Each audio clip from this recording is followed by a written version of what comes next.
ಕೇವಲ ಚಹಾ ಕಾಫಿ ಕುಡಿದುಕೊಂಡೇ ಬದುಕಿರುವವರನ್ನ ನೋಡಿದ್ದೇವೆ. ಇನ್ಯಾರೋ ಕೇವಲ ತರಕಾರಿಗಳನ್ನೇ ತಿಂದು ಬದುಕುವವರನ್ನು ಕಂಡಿದ್ದೇವೆ. ಈಗ ಕೇವಲ ಇಂಜಿನ್ ಆಯಿಲ್ ಕುಡಿದು ಬದುಕುತ್ತಿರುವ ವ್ಯಕ್ತಿ ಕೂಡ ನಮ್ಮ ಕಣ್ಣ ಮುಂದೆ ಇದ್ದಾರೆ. ಕೊಳ್ಳೇಗಾಲದಲ್ಲಿ ಕುಮಾರ್ ಎಂಬುವವರು ಕೇವಲ ಇಂಜಿನ್ ಆಯಿಲ್ ಕುಡಿದು ಕಳೆದ 29 ವರ್ಷಗಳಿಂದ ಬದುಕುತ್ತಿದ್ದಾರೆ. ಬೈಕ್, ಕಾರಿಗೆ ಬಳಕೆ ಆದ ಇಂಜಿನ್ ಆಯಿಲ್ ಈತನ ದಿನನಿತ್ಯದ ಊಟ ಉಪಹಾರವಾಗಿದೆ. ವಿಜ್ಞಾನಕ್ಕೆ ಸವಾಲಾಗಿರುವ ಮೈಸೂರು ಮೂಲದ ಕುಮಾರ್, ಮೈಸೂರಿನ ಚಾಮುಂಡಿ ಬೆಟ್ಟದ ತಪ್ಪಲಿನಲ್ಲಿ ವಾಸವಾಗಿರುವ ಕುಮಾರ್ ಮಾಲೆ ಧಾರಣೆ ಮಾಡಿ ಕೊಳ್ಳೇಗಾಲದಿಂದ ಶಬರಿಮಲೆಗೆ ಪಾದಯಾತ್ರೆ ಕೈಗೊಂಡಿದ್ದಾರೆ. ಕುಮಾರ್ ಹಣವಿಲ್ಲದ ಕಾರಣ ನಡೆದುಕೊಂಡೇ ಶಬರಿಮಲೆಗೆ ತೆರಳುತ್ತಿದ್ದು, ಕೊಳ್ಳೇಗಾಲದ ಜನ ಇಂಜಿನ್ ಆಯಿಲ್ ಕುಡಿದಿದ್ದು ನೋಡಿ ನಿಬ್ಬೆರಗಾಗಿದ್ದಾರೆ. ಕೇವಲ ಚಹಾ ಕಾಫಿ ಕುಡಿದುಕೊಂಡೇ ಬದುಕಿರುವವರನ್ನ ನೋಡಿದ್ದೇವೆ. ಇನ್ಯಾರೋ ಕೇವಲ ತರಕಾರಿಗಳನ್ನೇ ತಿಂದು ಬದುಕುವವರನ್ನು ಕಂಡಿದ್ದೇವೆ. ಈಗ ಕೇವಲ ಇಂಜಿನ್ ಆಯಿಲ್ ಕುಡಿದು ಬದುಕುತ್ತಿರುವ ವ್ಯಕ್ತಿ ಕೂಡ ನಮ್ಮ ಕಣ್ಣ ಮುಂದೆ ಇದ್ದಾರೆ.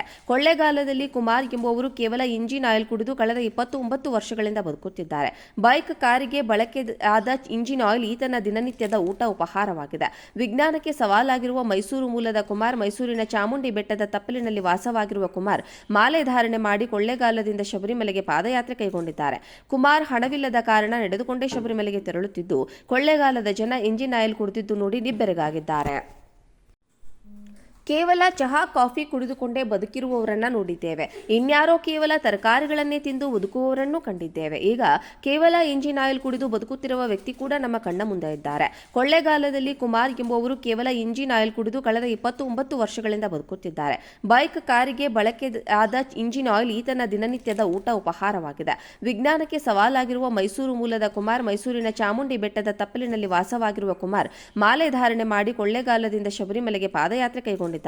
ಕುಮಾರ್ ಹಣವಿಲ್ಲದ ಕಾರಣ ನಡೆದುಕೊಂಡೇ ಶಬರಿಮಲೆಗೆ ತೆರಳುತ್ತಿದ್ದು, ಕೊಳ್ಳೇಗಾಲದ ಜನ ಇಂಜಿನ್ ಆಯಿಲ್ ಕುಡಿದಿದ್ದು ನೋಡಿ ನಿಬ್ಬೆರಗಾಗಿದ್ದಾರೆ. ಕೇವಲ ಚಹಾ ಕಾಫಿ ಕುಡಿದುಕೊಂಡೇ ಬದುಕಿರುವವರನ್ನ ನೋಡಿದ್ದೇವೆ. ಇನ್ಯಾರೋ ಕೇವಲ ತರಕಾರಿಗಳನ್ನೇ ತಿಂದು ಬದುಕುವವರನ್ನು ಕಂಡಿದ್ದೇವೆ. ಈಗ ಕೇವಲ ಇಂಜಿನ್ ಆಯಿಲ್ ಕುಡಿದು ಬದುಕುತ್ತಿರುವ ವ್ಯಕ್ತಿ ಕೂಡ ನಮ್ಮ ಕಣ್ಣ ಮುಂದೆ ಇದ್ದಾರೆ. ಕೊಳ್ಳೇಗಾಲದಲ್ಲಿ ಕುಮಾರ್ ಎಂಬುವವರು ಕೇವಲ ಇಂಜಿನ್ ಆಯಿಲ್ ಕುಡಿದು ಕಳೆದ 29 ವರ್ಷಗಳಿಂದ ಬದುಕುತ್ತಿದ್ದಾರೆ. ಬೈಕ್, ಕಾರಿಗೆ ಬಳಕೆ ಆದ ಇಂಜಿನ್ ಆಯಿಲ್ ಈತನ ದಿನನಿತ್ಯದ ಊಟ ಉಪಹಾರವಾಗಿದೆ. ವಿಜ್ಞಾನಕ್ಕೆ ಸವಾಲಾಗಿರುವ ಮೈಸೂರು ಮೂಲದ ಕುಮಾರ್, ಮೈಸೂರಿನ ಚಾಮುಂಡಿ ಬೆಟ್ಟದ ತಪ್ಪಲಿನಲ್ಲಿ ವಾಸವಾಗಿರುವ ಕುಮಾರ್ ಮಾಲೆ ಧಾರಣೆ ಮಾಡಿ ಕೊಳ್ಳೇಗಾಲದಿಂದ ಶಬರಿಮಲೆಗೆ ಪಾದಯಾತ್ರೆ ಕೈಗೊಂಡಿದ್ದಾರೆ. ಕುಮಾರ್ ಹಣವಿಲ್ಲದ ಕಾರಣ ನಡೆದುಕೊಂಡೇ ಶಬರಿಮಲೆಗೆ ತೆರಳುತ್ತಿದ್ದು, ಕೊಳ್ಳೇಗಾಲದ ಜನ ಇಂಜಿನ್ ಆಯಿಲ್ ಕುಡಿದಿದ್ದು ನೋಡಿ ನಿಬ್ಬೆರಗಾಗಿದ್ದಾರೆ. ಕೇವಲ ಚಹಾ ಕಾಫಿ ಕುಡಿದುಕೊಂಡೇ ಬದುಕಿರುವವರನ್ನ ನೋಡಿದ್ದೇವೆ. ಇನ್ಯಾರೋ ಕೇವಲ ತರಕಾರಿಗಳನ್ನೇ ತಿಂದು ಬದುಕುವವರನ್ನು ಕಂಡಿದ್ದೇವೆ. ಈಗ ಕೇವಲ ಇಂಜಿನ್ ಆಯಿಲ್ ಕುಡಿದು ಬದುಕುತ್ತಿರುವ ವ್ಯಕ್ತಿ ಕೂಡ ನಮ್ಮ ಕಣ್ಣ ಮುಂದೆ ಇದ್ದಾರೆ. ಕೊಳ್ಳೇಗಾಲದಲ್ಲಿ ಕುಮಾರ್ ಎಂಬುವವರು ಕೇವಲ ಇಂಜಿನ್ ಆಯಿಲ್ ಕುಡಿದು ಕಳೆದ 29 ವರ್ಷಗಳಿಂದ ಬದುಕುತ್ತಿದ್ದಾರೆ. ಬೈಕ್, ಕಾರಿಗೆ ಬಳಕೆ ಆದ ಇಂಜಿನ್ ಆಯಿಲ್ ಈತನ ದಿನನಿತ್ಯದ ಊಟ ಉಪಹಾರವಾಗಿದೆ. ವಿಜ್ಞಾನಕ್ಕೆ ಸವಾಲಾಗಿರುವ ಮೈಸೂರು ಮೂಲದ ಕುಮಾರ್, ಮೈಸೂರಿನ ಚಾಮುಂಡಿ ಬೆಟ್ಟದ ತಪ್ಪಲಿನಲ್ಲಿ ವಾಸವಾಗಿರುವ ಕುಮಾರ್ ಮಾಲೆ ಧಾರಣೆ ಮಾಡಿ ಕೊಳ್ಳೇಗಾಲದಿಂದ ಶಬರಿಮಲೆಗೆ ಪಾದಯಾತ್ರೆ ಕೈಗೊಂಡಿದ್ದಾರೆ. ಕುಮಾರ್ ಹಣವಿಲ್ಲದ ಕಾರಣ ನಡೆದುಕೊಂಡೇ ಶಬರಿಮಲೆಗೆ ತೆರಳುತ್ತಿದ್ದು, ಕೊಳ್ಳೇಗಾಲದ ಜನ ಇಂಜಿನ್ ಆಯಿಲ್ ಕುಡಿದಿದ್ದು ನೋಡಿ ನಿಬ್ಬೆರಗಾಗಿದ್ದಾರೆ. ಕೇವಲ ಚಹಾ ಕಾಫಿ ಕುಡಿದುಕೊಂಡೇ ಬದುಕಿರುವವರನ್ನ ನೋಡಿದ್ದೇವೆ. ಇನ್ಯಾರೋ ಕೇವಲ ತರಕಾರಿಗಳನ್ನೇ ತಿಂದು ಬದುಕುವವರನ್ನು ಕಂಡಿದ್ದೇವೆ. ಈಗ ಕೇವಲ ಇಂಜಿನ್ ಆಯಿಲ್ ಕುಡಿದು ಬದುಕುತ್ತಿರುವ ವ್ಯಕ್ತಿ ಕೂಡ ನಮ್ಮ ಕಣ್ಣ ಮುಂದೆ ಇದ್ದಾರೆ. ಕೊಳ್ಳೇಗಾಲದಲ್ಲಿ ಕುಮಾರ್ ಎಂಬುವವರು ಕೇವಲ ಇಂಜಿನ್ ಆಯಿಲ್ ಕುಡಿದು ಕಳೆದ 29 ವರ್ಷಗಳಿಂದ ಬದುಕುತ್ತಿದ್ದಾರೆ. ಬೈಕ್, ಕಾರಿಗೆ ಬಳಕೆ ಆದ ಇಂಜಿನ್ ಆಯಿಲ್ ಈತನ ದಿನನಿತ್ಯದ ಊಟ ಉಪಹಾರವಾಗಿದೆ.